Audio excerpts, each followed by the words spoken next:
आनंद थे यहाँ आकर इकट्ठे हो गए, इसलिए आनंद आ गया। आदरणीय श्रोतागण, आप सब आनंद,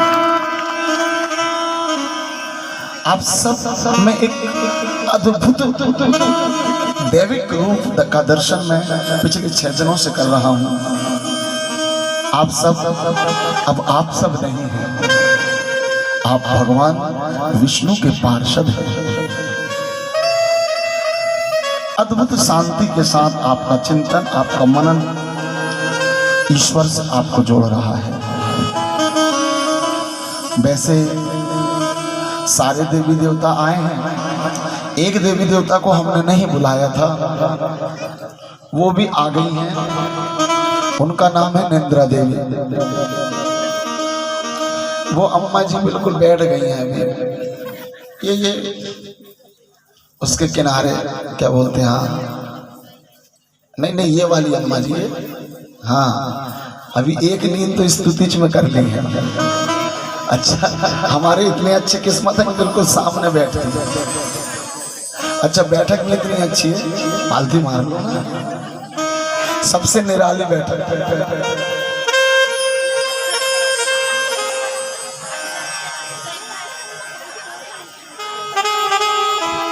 लेकिन आप लोग को बहुत खतरनाक व्यास जी मिले हैं। बोलिए वृंदावन बिहारी लाल। कैसे यहाँ आकर भी आपको मैं सो लेने दूं? असंभव। आपका बेटा, आपका भाई, आपका अपना भक्त आपको सोने नहीं देगा, तो बिल्कुल प्रयास सोने का तो ना करें। आदरणीय श्रोताजनों, आज मैं जो कथा सुनाने जा रहा हूं वो है सूरदास जी की। सूरदास जी का नाम बहुत सारे ग्रेजुएट लोगों ने उनको पढ़ा भी है, और जो भजन करते हैं उनके भजन गाते भी हैं। बहुत प्यारी भक्ति थी। कहते हैं वो सूरदास बचपन से नहीं थे, उन्होंने दुनिया के रंग देखे तो अपनी आंखों को फोड़ दिया। वैसे ये दुनिया आंखों से देखने लायक तो नहीं है, ऐसा मानना तो पड़ेगा। लेकिन एक दिन वो भजन करके अपने आश्रम की ओर जा रहे थे। जाना था आश्रम, लेकिन वो कुआं का रास्ता पकड़ लिया। 4 बजे रात को देखता कौन है, लेकिन हुआ क्या, कुआं किनारे आ रहा है और वो मन में भजन कर रहे हैं, गोविंद मेरो है, गोपाल मेरो है, जो बांके बिहारी नंदलाल मेरो है। कुआं बिल्कुल किनारे आ रहा है, पूरा ब्रह्मांड सो रहा है सुबह 4 बजे। लेकिन ये दादाजी चल रहे हैं सूरदास जी। कुआं में अगला पैर जाने ही वाला था कि पीछे से किसी ने पकड़ा, बाबा कुआं है सामने। सूरदास जी ने कहा, कौन हो तुम? बोले, मेरे अनेक नाम हैं, जो जिस नाम से पुकारता है मैं आ जाता हूं। सूरदास जी को लगा ये वही तो नहीं है जिसको हाथी ने बुलाया था और आगे थे नंगे पैर। तो ऐसे ऊपर से लेके नीचे तक करने लगे, और जैसे ही करने लगे तो हाथ छुड़ा के कान्हा जी भाग गए। तो सूरदास जी ने समझ गए ये वही है,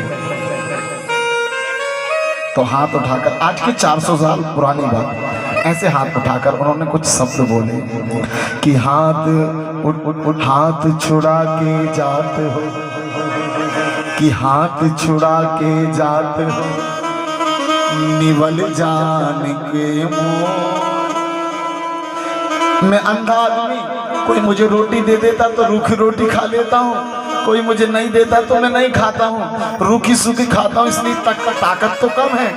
और तुझे तो हर घर से हर सेठानियाँ दूध मलाई देती, इसलिए शक्तिशाली गोवर्धन उठा लेता है। लेकिन एक बात सुन के जब भाग तो रहा ही कि हाथ छुड़ा के जाते हैं, निवल जान के मोह, और हृदय से जब जाएगा तो सबल जान हो। तो एक बार इस हृदय से निकल के बता तू, तेरी कितनी ताकत है मैं देखूं।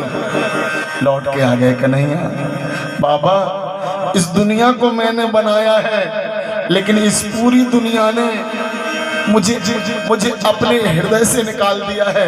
कुछ भक्त हैं जिन्होंने मुझे हृदय में रखा है, अगर वहां से भी निकल जाऊंगा तो ब्रह्मांड में मैं कहां।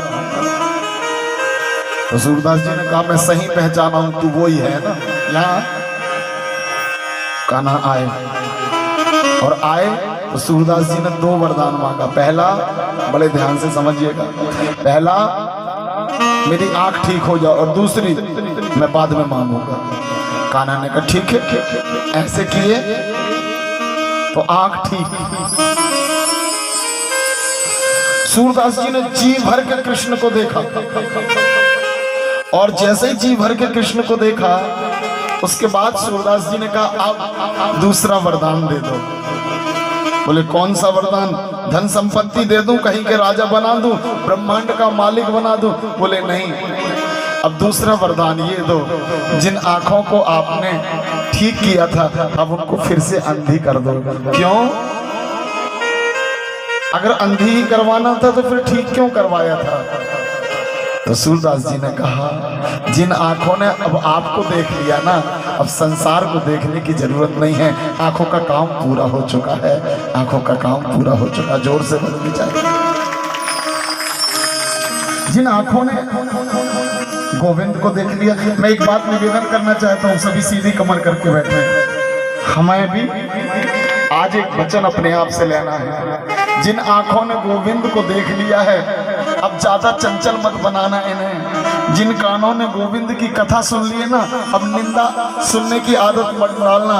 और जिन इंद्रियों ने गोविंद को महसूस कर लिया है, अब इंद्रियों से वासना का चिंतन नहीं, अब गोविंद का चिंतन करना काम बन जाएगा। आदरणीय श्रोताजनों, काम बन जाएगा। थोड़ा तो टच हुआ होगा ना इतने दिनों में गोविंद, आंख में, कान में, मुंह में, हृदय में, कहीं न कहीं तो टच हुआ होगा। और अगर थोड़ा भी तुम्हें महसूस हुआ होगा तो ध्यान रखना, अब किसी और चीज का चिंतन नहीं, अब तो केवल और केवल उसका चिंतन करना है जो थोड़ा महसूस हुआ है। आइए